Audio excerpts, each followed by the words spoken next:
Bag it, Urban Meyer. Bag it, loser. The Jacksonville Jaguars fired Urban Meyer in the middle of the night, ending his disastrous year as the Jaguars head coach. Urban didn't even last one full season. Didn't even last a single calendar year. You can easily make the case this was the biggest head coaching failure in league history. In fact, I would make that case. Heck, let's be honest here, and this is part of what a disaster it was. I love the hire. Urban Meyer is a Mount Rushmore college football head coach, but literally every single thing he did after being hired was a complete and utter fiasco and a mess. He was a horrible person who didn't treat people well. He didn't work hard. The year was filled with embarrassments and losses and somehow making Trevor Lawrence irrelevant, and he ruins Trevor Lawrence's rookie season. Let's count the ways. He tried to hire Chris Doyle as his strength and conditioning coach in February. Chris Doyle is a racist bully.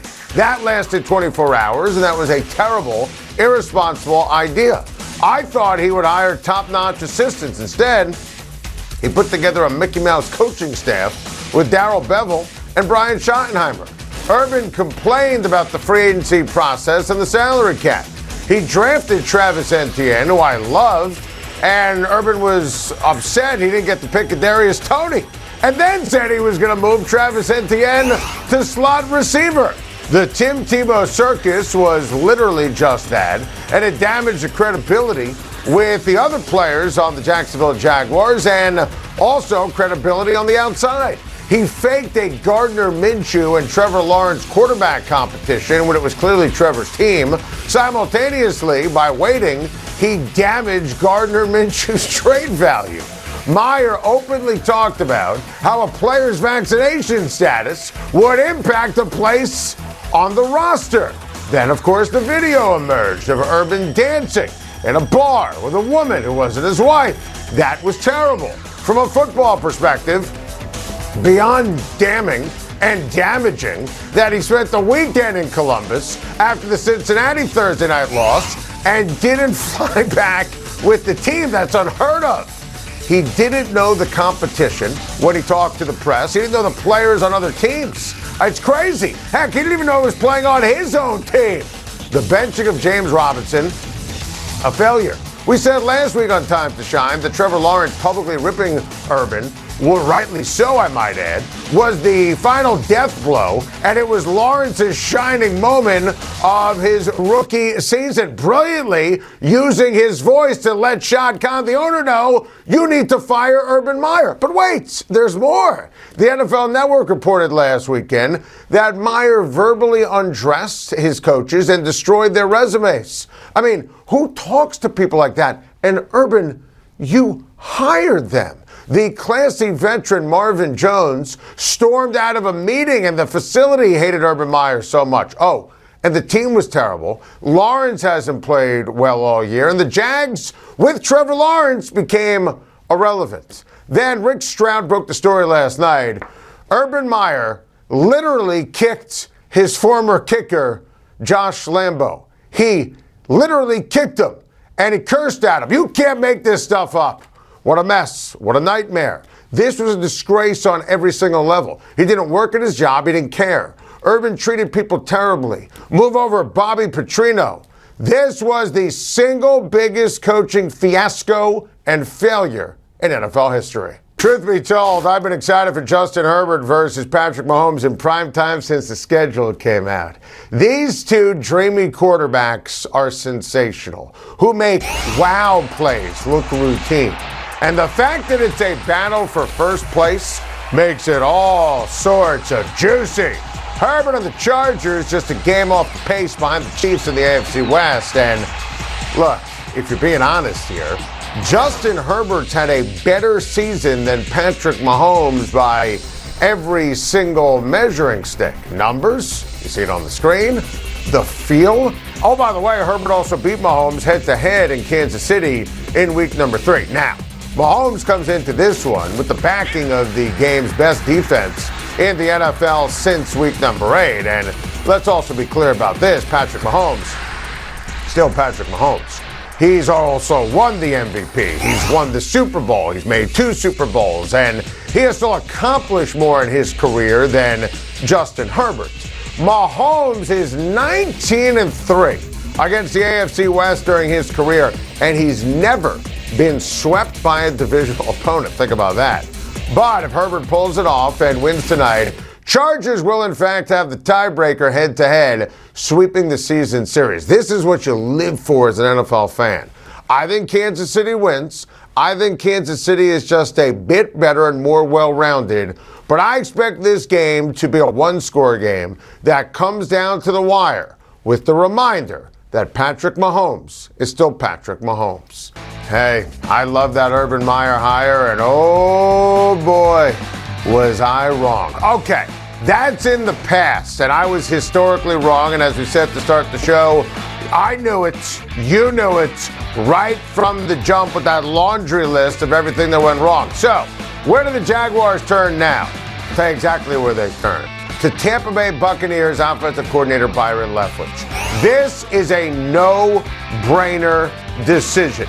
Byron Leftwich, former Jaguar quarterback, former first-round pick of the Jacksonville Jaguars, who's had ups and downs as a quarterback. He could be the assistant coach of the year in the NFL, and it's not just, well, he coaches Tom Brady. I mean, you remember what Tom Brady was his last year in New England? Give Leftwich credit for his offense and how Brady's performed. Look at what Leonard Fournette has become. I've known Byron for a long time. He is the epitome of class. He's a hard worker. He's super bright. Look, this is my list. First of all, when you think about the opposite of Urban Meyer, oftentimes in coaching searches, you lose an offensive guy, fire an offensive guy, you look at defense. If you want to go the opposite of Urban Meyer, you find a decent human being. That's number one. But you want a coach who's on the offensive side of the ball.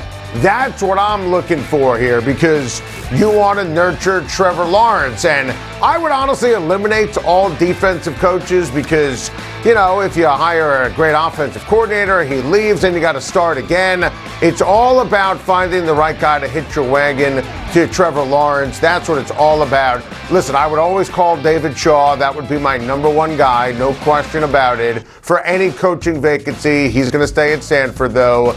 And listen, Josh McDaniels, in theory, he makes sense, but he was a nightmare in Denver. He left Indianapolis at the altar. His word is really mud. I don't think on the heels of Urban Meyer you could hire someone like Josh McDaniels. I like Jim Caldwell a lot, the epitome of class. Byron Leftwich is my guy to be the next head coach of the Jacksonville Jaguars. Get it done. The loss of DeAndre Hopkins is gigantic for the Arizona Cardinals. I know he hasn't had a DeAndre Hopkins monster kind of season. DeAndre Hopkins is a superstar, and he made everybody better at the wide receiver position for the Arizona Cardinals. He made Christian Kirk better. He made Rondell Moore better. He made A.J. Green better because all the attention for the defense was on DeAndre Hopkins. Now, they still have talent. They still have those dudes. They still obviously now have Zach Ertz. But that loss of Hopkins, that can impact them in these games against Indianapolis and against the Dallas Cowboys. And there's more pressure now on Kyler Murray. Kyler has turned it over a few more times than you want in big spots.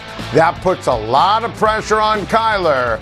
And depending upon the matchup, and it could be the Rams or it could be a team like San Francisco, I think this is going to hurt the Arizona Cardinals in terms of winning on Wild Card Weekend. Moving on, big picture.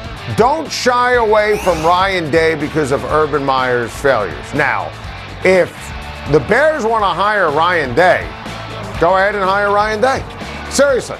I mean, what happened with Urban Meyer should not make Bears fans say, well, hold on, you can't hire Ryan Day. And our Jason Lockenfora reported over the weekend that Ryan Day could be in the mix. See, here's his record. He's very different than Urban. He's obviously been brilliant as a head coach in college.